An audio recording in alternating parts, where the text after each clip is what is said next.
Morning, guys. Michelle here in Ghana. I am home today. I don't think I'm doing anything. Not outside anyway. But yesterday I was on the road most of the day, all day, because we came home late. And I just thought I'd share this. There are a couple persons that Ghanaians that I always, reach out to when I want certain help with like interpretation of the language and so on. I want to ask a question. Sorry, this thing failed. If I want to ask a question and whoever I'm speaking to is not getting it, there are nuances to that some of them miss, I reach out to I think it's 3 or 4 persons I have that I reach out to, and they usually do the interpretation. I've come to realize that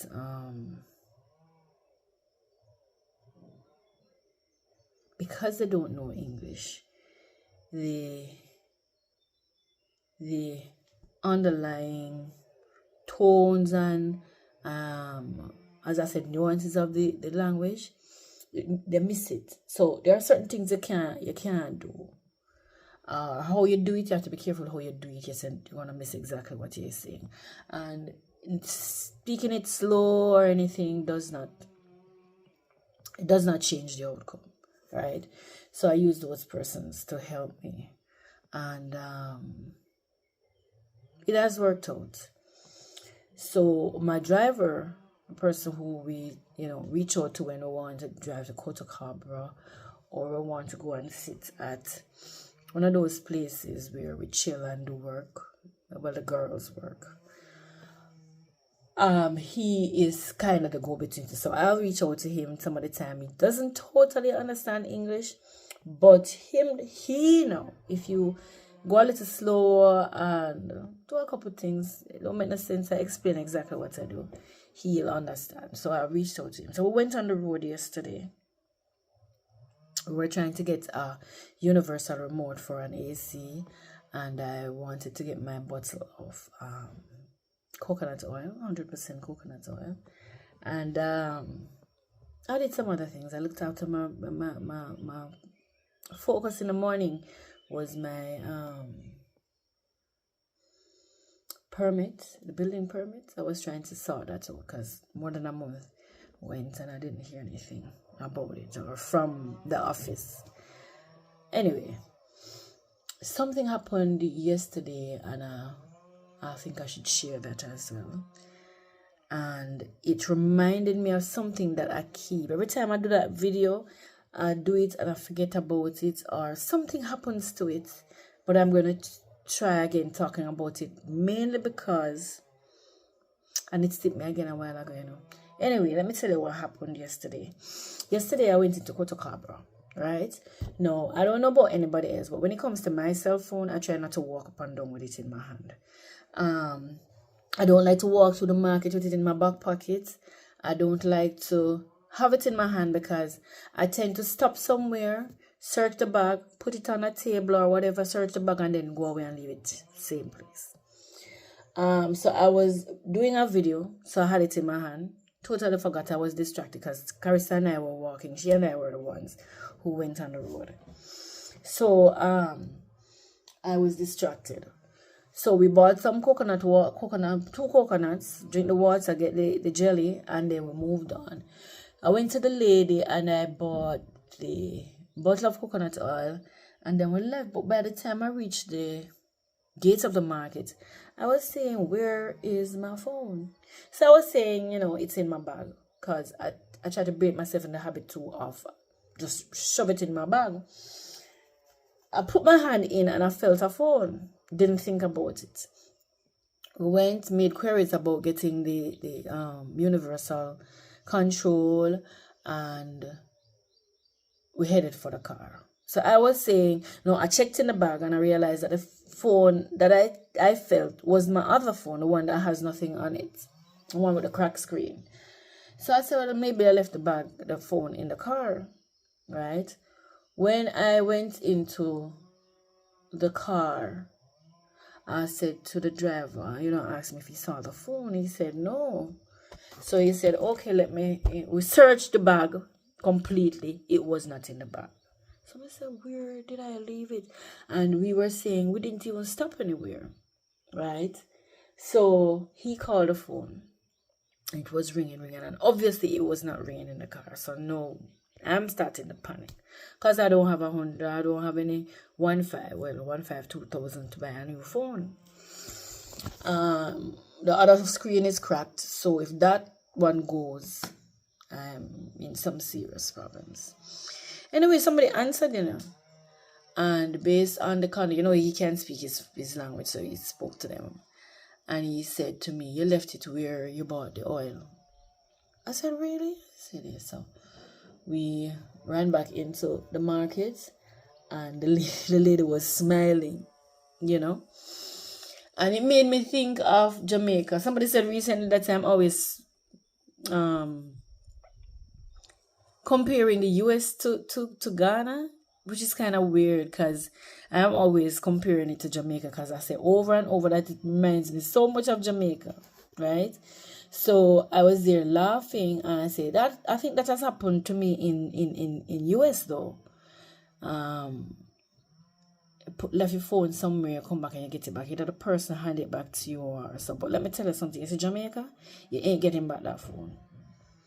You can go back to the place you leave it there. And I'm not saying every time you know where you leave it, because sometimes you put it down, you just don't know. Especially if you're visiting a lot of places, you're not going to remember where you put it. But in Jamaica, Jamaicans don't play when it comes to stealing phones.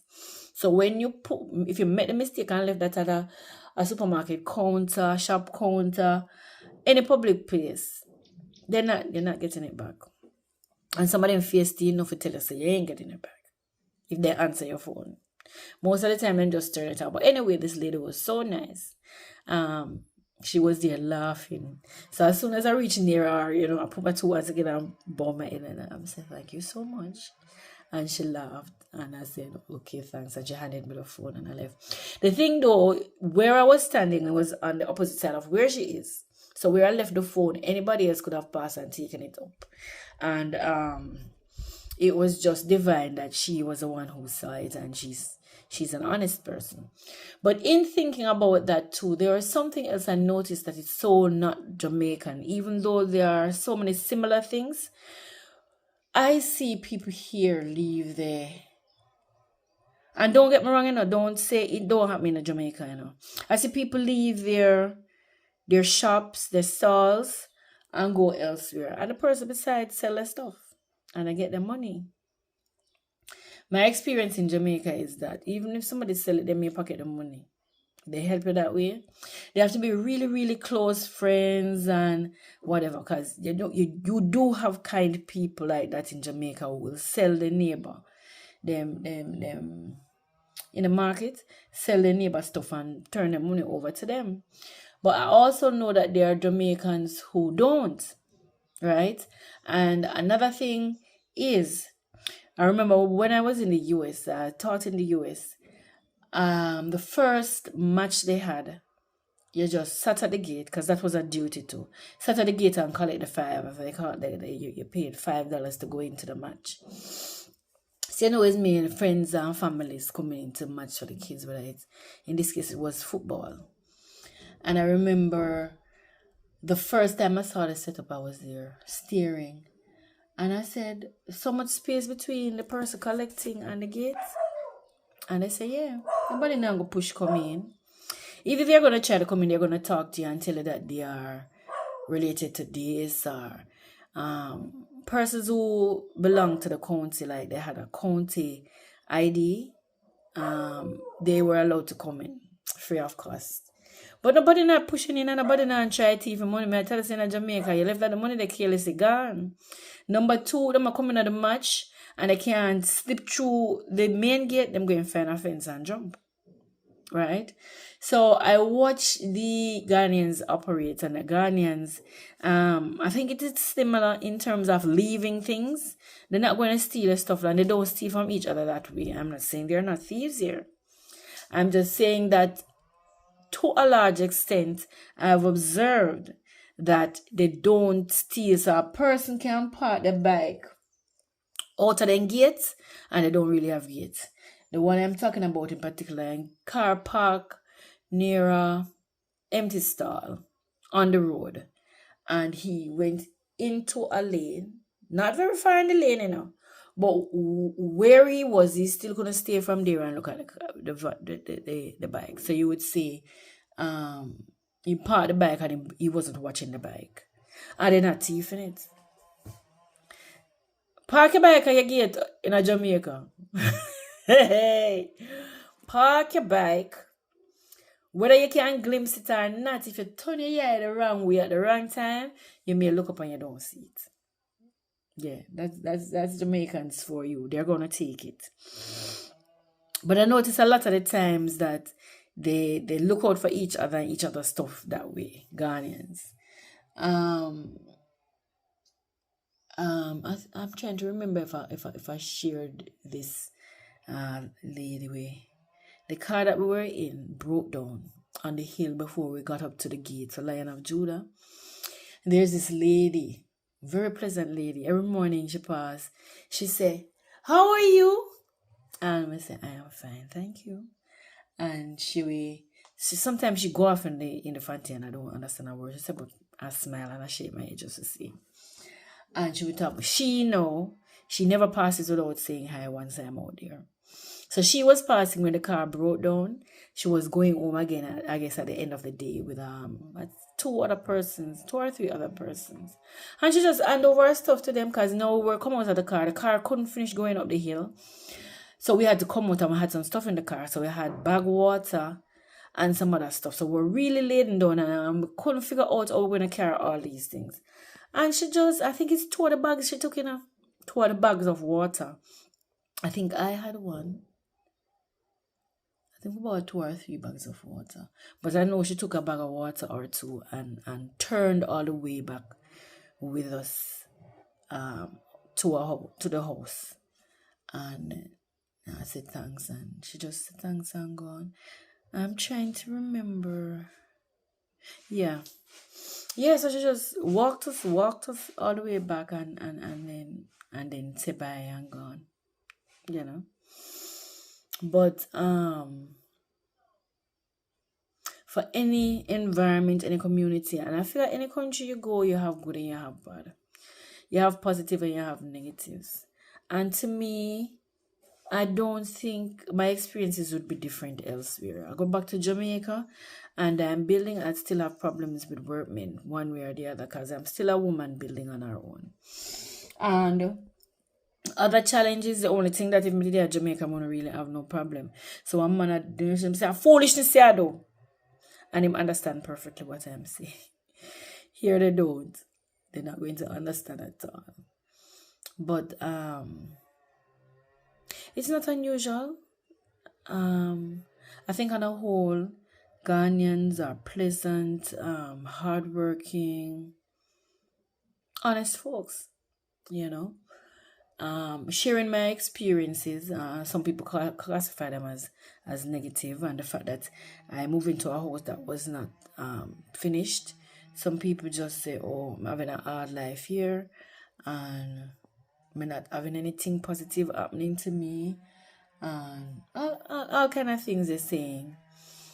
But I smile when they say that because I don't know how someone could look at somebody else's life and say nothing positive happened. They don't live with me.